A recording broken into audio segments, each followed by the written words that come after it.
G'day everyone, Mabuhay, and welcome back to our channel, Mindoro Farm Life. This is part 2 of our video, Yes. a foreigner buying a farm property. Because I have too many questions, we have to do it in 2 Yes. parts. Yes, it was putting me under too much stress. I couldn't take it any longer. We had to break it up. Fair enough. So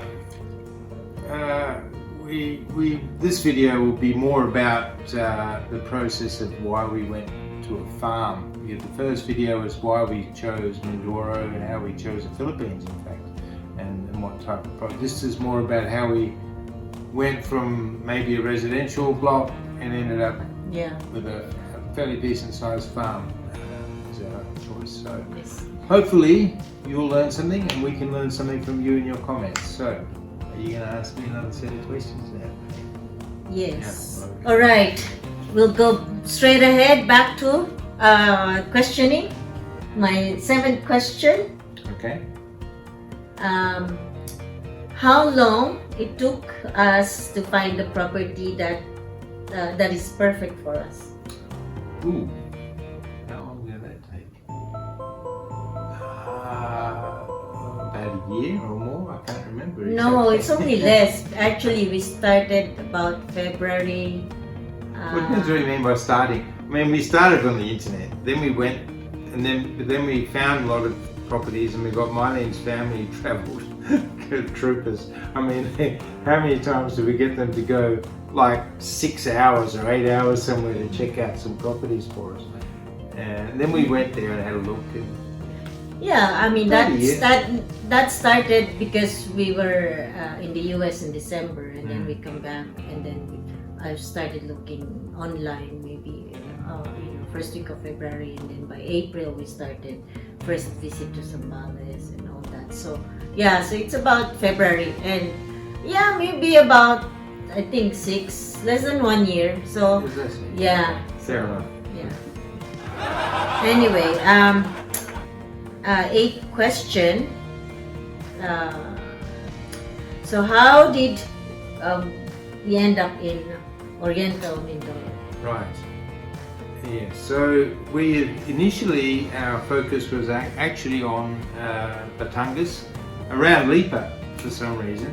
I mean, we are avid video YouTube watchers, and there's a lot of YouTubes that we focused on. One of them was based in Batangas, and we were watching that for a long time and started doing some research in that area, and then we sort of we'll touch on this next video.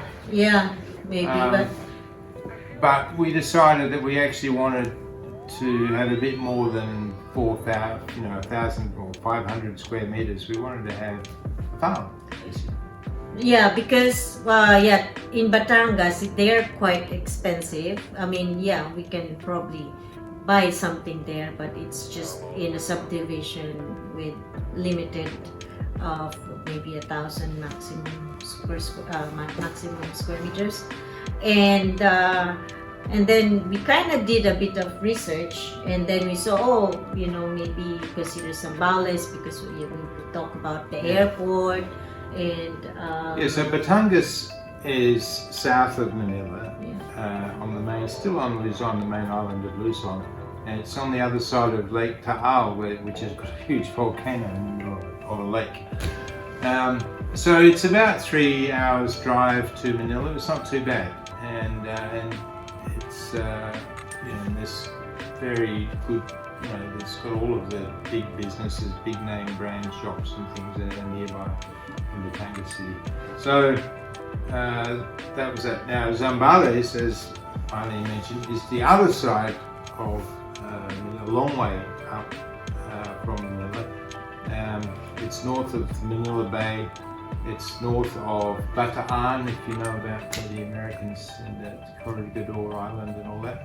It's where the Clark is, Zambales. And Zambales, or Clark Air Base, is actually in Pampanga, but Subic Bay is, but there's sort of the corridor there between Clark and Subic, Yeah. and but north of Subic which, by the way, Marlene was born in Zambales because her father was working at Civic base, the American base. And my mom used to teach in Zambales.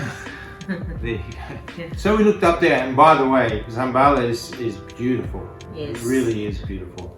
Oh, definitely. It's such nice Majestic beaches views, and yeah. beautiful mountains, Yeah. close to Mount Pinatubo. Yes. But it is, Well, it is gorgeous. It is. That shouldn't go off for a while. It's had its turn. Yes. But anyway, there's a lot of laha, a lot of the Flow. lava mud that flow. Flower.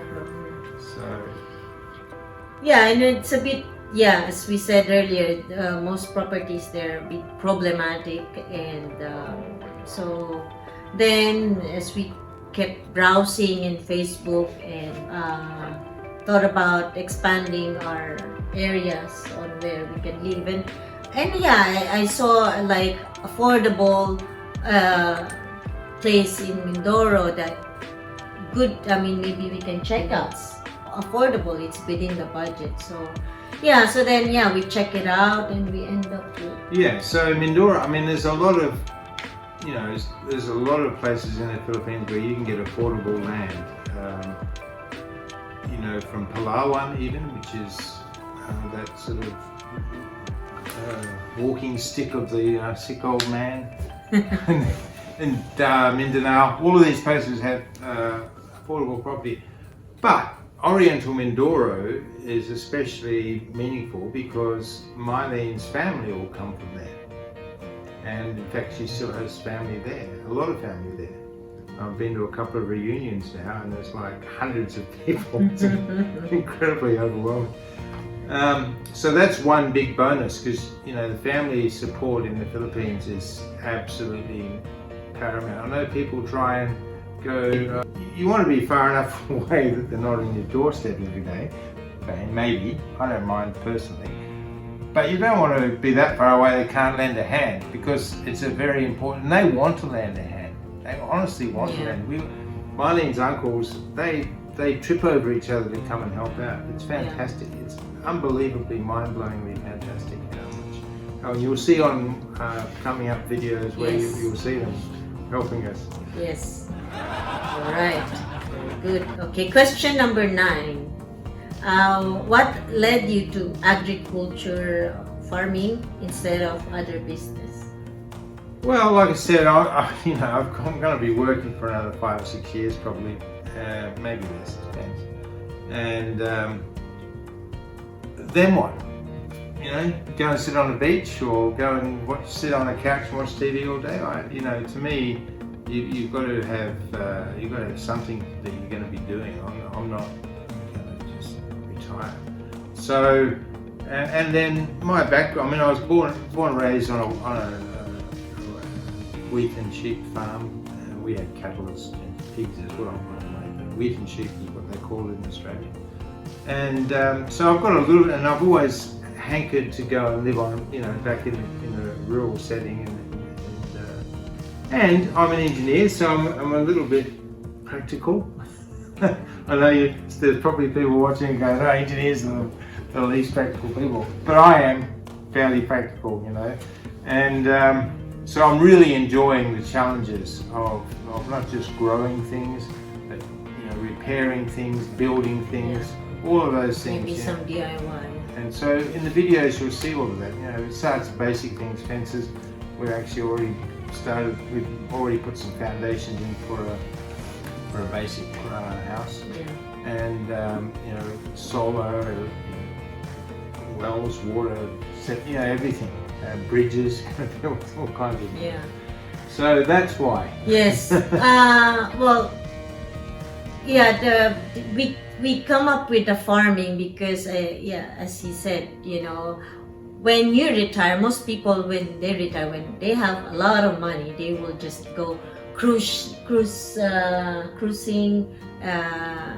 maybe traveling around the world. But at some point you will get tired of doing that, and you have only enough energy to really enjoy those stuff. So that's why, you know, enjoy traveling as much as you can while you still can, because Yeah. you don't want to wait, No, know, you when do. you're, you know, really, you know, old and not have nothing to do before you do that. That's why for us, what we're thinking is, okay, maybe, we've done traveling now. So, okay, when we retire, what do we do? So we thought about farming in a sense of, it's not just to obviously earn money, but also to have something to do. Like, it can be just a hobby, it can be just to be us sustainable. We don't really have, you know, big budget to sustain us or support us, but because of farming, then we can, you know, maybe have limited budget, and maybe the other budget can do,